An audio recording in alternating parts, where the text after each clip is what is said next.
The 6,192nd meeting of the Security Council is called to order. The provisional agenda for this meeting is before the Council in document S/agenda/6192, which reads, quote, letter dated 22nd September 2009 from the permanent representative of Brazil to the United Nations addressed to the President of the Security Council, end quote. Unless I hear any objection, I'll consider the agenda adopted. The agenda is adopted.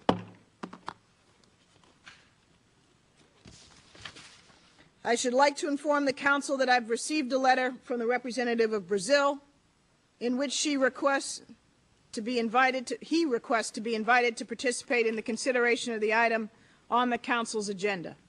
In accordance with the usual practice, I propose, with the consent of the Council, to invite that representative to participate in the consideration without the right to vote, in accordance with the relevant provisions of the Charter and Rule 37 of the Council's Provisional Rules of Procedure.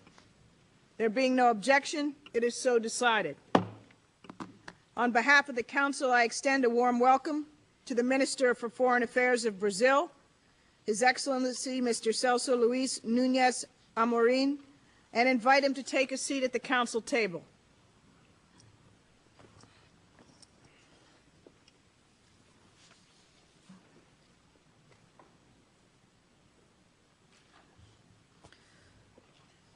The Security Council will now begin its consideration of item 2 of the agenda. The Security Council is meeting in response to a letter dated 22nd September 2009 from the permanent representative of Brazil contained in document S/2009/487. I wish also to draw the attention of Council members to a letter dated 23 September 2009 from the permanent representative of Mexico, which will be issued as document S/2009/491. At this meeting, the Security Council will hear a statement by His Excellency Mr. Celso Luis Nunes Amorim, Minister for Foreign Affairs of Brazil. I now give him the floor. Madam President, I wish to thank the prompt acceptance by the Security Council of the Brazilian government's request for convening this urgent meeting. As Council members are aware, President José Manuel Zelaya, President of Honduras, has taken shelter together with family members and his closest advisors at the Chancellery of the Brazilian Embassy in Tegucigalpa since Monday, 21st September. President Zelaya arrived at the embassy peacefully and by his own means. He was received in his legitimate capacity as constitutional President of Honduras. He remains there under the protection of the Brazilian embassy. As soon as I learned of President Zelaya's arrival at the embassy, I called him personally, under the instructions of President Lula.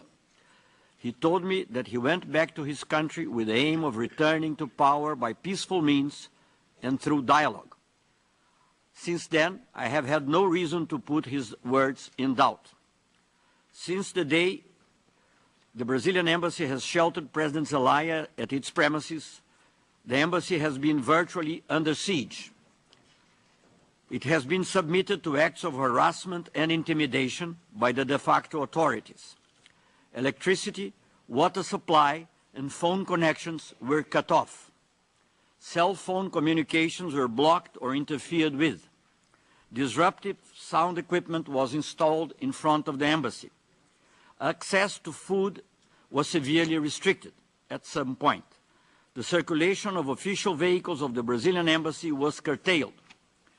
The Chargé d'Affaires of Brazil has been in practice prevented from moving from the Chancellery to the residence, since the police informed that anyone who would leave the embassy premises would not be allowed back, and as a matter of fact, the Chargé d'Affaires' wife, who left the premises, was not allowed to come back.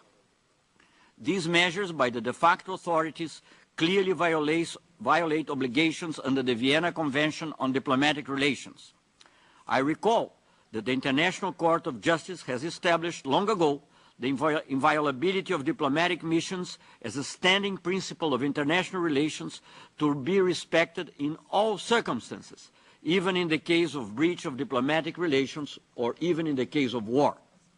I wish to thank the governments, organizations and groups that provided means to alleviate the siege of the Brazilian embassy or that expressed themselves in condemnations of the actions taken against the embassy. Madam President, the Brazilian government is gravely concerned that the same people who perpetrated the coup d'etat in Honduras might threaten the inviolability of the embassy in order to forcefully arrest President Zelaya. This is not a mere suspicion or speculation. Some concrete indications of this possibility have been received. First, the decision to send a bailiff to the embassy with a search warrant. Of course, the Brazilian officials refused to receive the warrant and the bailiff was not allowed to enter our premises. The regime also made a change in the formal treatment of the embassy, by which they seemed to imply that it had ceased to enjoy diplomatic status. Besides public statements to the same effect, the de facto government sent a communication directly to the Ministry of External Relations in which it refers to the embassy, to our embassy, as, and I quote, one of the facilities that the Brazilian government still maintains in Tegucigalpa, end of quote. Of course, all these seem the prelude to further action.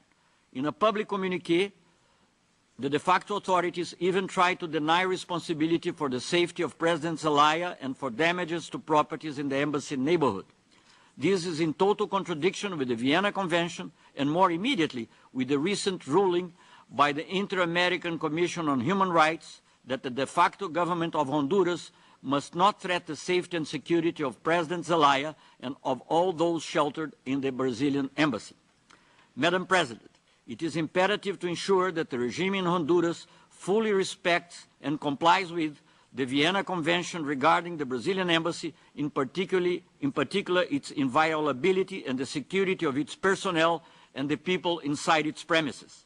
Brazil categorically rejects all threats against our embassy and the safety of President Zelaya and those under our protection. I understand that by calling this meeting, the Security Council recognized that the situation of the Embassy of Brazil in Honduras constitutes a threat to the peace and security of our region. Any action against the Embassy of Brazil, its personnel, or against the people under our protection must therefore be considered as a flagrant breach of security.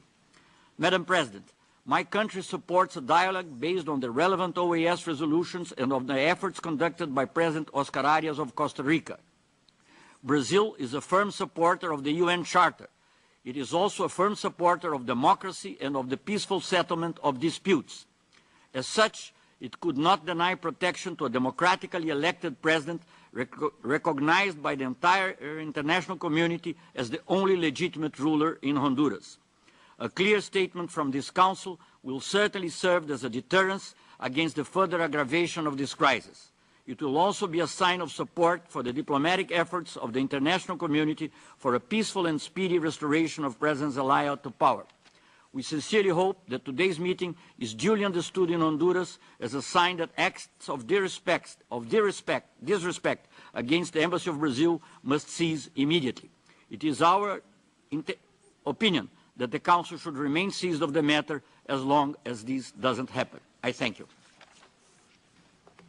I thank Minister Amorim for his statement.